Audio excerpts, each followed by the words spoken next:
Welcome to the Mind Battleground, where we explore the invisible frontiers of modern security threats.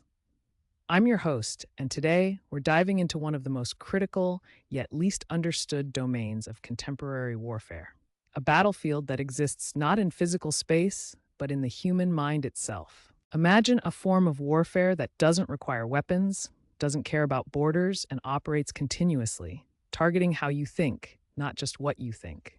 This is cognitive warfare, and according to recent discussions, we may already be living through it. To help us unpack this complex topic, we welcome Dr. Emily Chang, a leading expert on cognitive warfare and its implications in our digital age. Emily, thank you for joining us today. Thank you for having me. I'm excited to dive into this topic. So, Emily, let's start with the basics. What exactly is cognitive warfare? Cognitive warfare is a term that refers to deliberate, synchronized activities aimed at influencing human cognition, essentially how we perceive reality, make decisions, and ultimately act. Unlike traditional warfare that can physically destroy, cognitive warfare targets much more fundamental elements, like our ability to understand what's true and what isn't. That's fascinating and frankly a bit alarming. If we think about it, this isn't a new concept, right? The ancient Chinese strategist Sun Tzu wrote over 20,500 years ago, "The whole secret lies in confusing the enemy so that he cannot fathom our real intent." But as you mentioned, what's changed is the scale and sophistication enabled by modern technology. Exactly. Today's adversaries can weaponize artificial intelligence, exploit social media algorithms, create deepfakes, manipulated videos that appear real, and deploy disinformation campaigns that can reach millions of people in seconds. For instance, during the COVID-19 pandemic, we saw how misinformation could threaten decision-making across entire societies. It created chaos, confusion, and deepened division. And that's what makes cognitive warfare insidious. It operates below the threshold of armed conflict, creating chaos while maintaining plausible deniability. It targets both military personnel and civilian populations at once, making it a challenge that encompasses society as a whole. That's right. The idea of targeting civilian populations simultaneously with military ones changes how we think about security. We used to think of battles as fought on a physical battlefield, but now the conflict is just as likely to occur in social media feeds or news outlets. Now, to understand why cognitive warfare matters more than ever, we can look at recent events. Take the conflict between Russia and Ukraine, for example. Before the tanks rolled across the borders, there was a whole campaign of conflicting narratives, false flags, dubious tactics intended to mislead, and destabilizing actions designed to manipulate perceptions. Absolutely. Russia's invasion highlighted that modern warfare operates across multiple dimensions simultaneously: physical, virtual, and cognitive. These actions and communications create an environment where truth becomes relative and public trust can easily erode. It's difficult to navigate when trust in institutions, in science, and in our governments can be exploited. How does this impact military operations? Modern military operations rely heavily on what's known as the OODA loop: observe, orient, decide, act.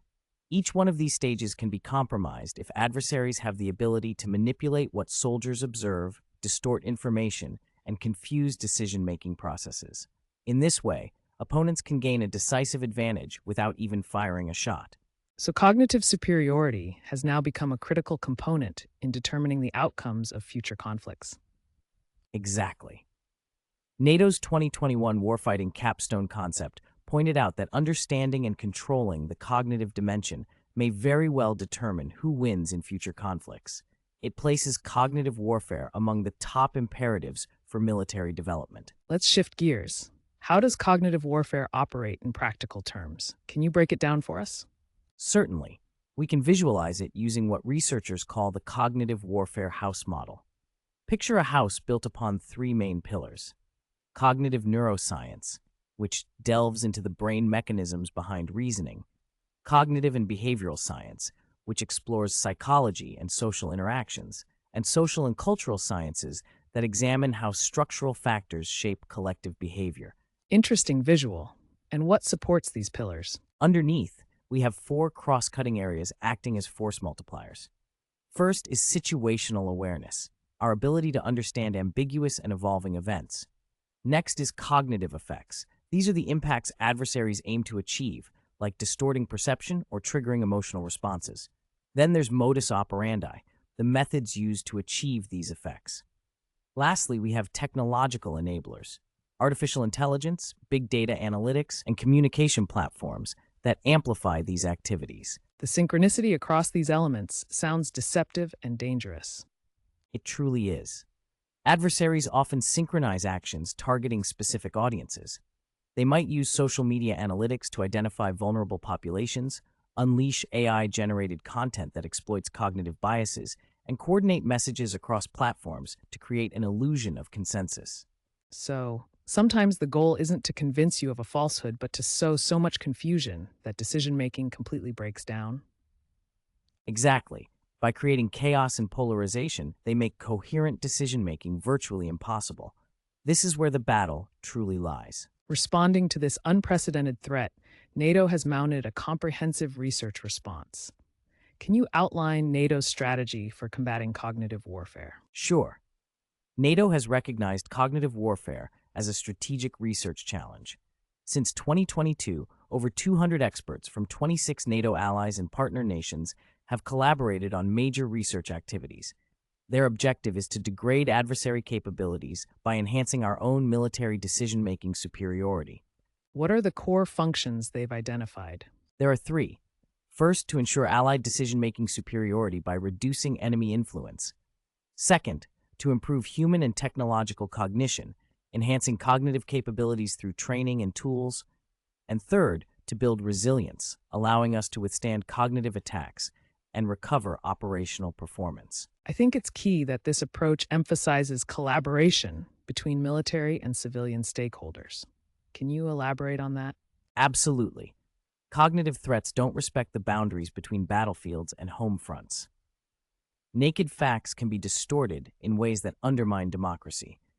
Therefore, we need to ensure that strategic communications, information operations, and psychological operations work together with broader efforts to strengthen media literacy, democratic institutions, and foster critical thinking across society. Early warning systems are also part of NATO's strategy, right? Yes, they're establishing indicators that can detect cognitive warfare campaigns before they achieve their objectives. This includes monitoring information environments, analyzing adversary methods, and understanding the ethical and legal challenges of operating in this cognitive domain. Now let's bring this back to the individual level. How does cognitive warfare affect everyday listeners at home? Great question. If you scroll through social media, encounter emotionally charged news, or participate in political discussions online, you're operating in the cognitive battle space. The same technologies that connect us also create vulnerabilities that adversaries exploit. So what can individuals do to protect themselves? First, develop awareness. Understand that influence operations are real and sophisticated. Second, practice information hygiene. Verify sources, recognize emotional manipulation, and stay skeptical of content meant to polarize. Finally, strengthen social bonds and trust within your communities, because cognitive warfare thrives on division. And at the national level, it seems governments have a crucial role in enhancing cybersecurity as well. Correct. Because cognitive warfare infiltrates various sectors, it's vital for governments to bolster cybersecurity measures while also fostering informed and active citizenry that can withstand misinformation and manipulation. As we wrap up today's episode, what is the one takeaway you'd like our listeners to have about cognitive warfare? Cognitive warfare is a pervasive threat that uniquely undermines democratic societies. By understanding how it operates and taking proactive measures, individuals and communities can bolster their resilience against this persistent influence. Thank you, Emily, for sharing your insights today. And thank you to our listeners for joining us on this exploration of cognitive warfare. Remember, staying informed and critically engaging with the information we encounter daily is essential in navigating this new battlefield. Thank you for having me. Stay vigilant. Until next time, keep questioning and looking beyond the surface. This has been the Mind Battleground.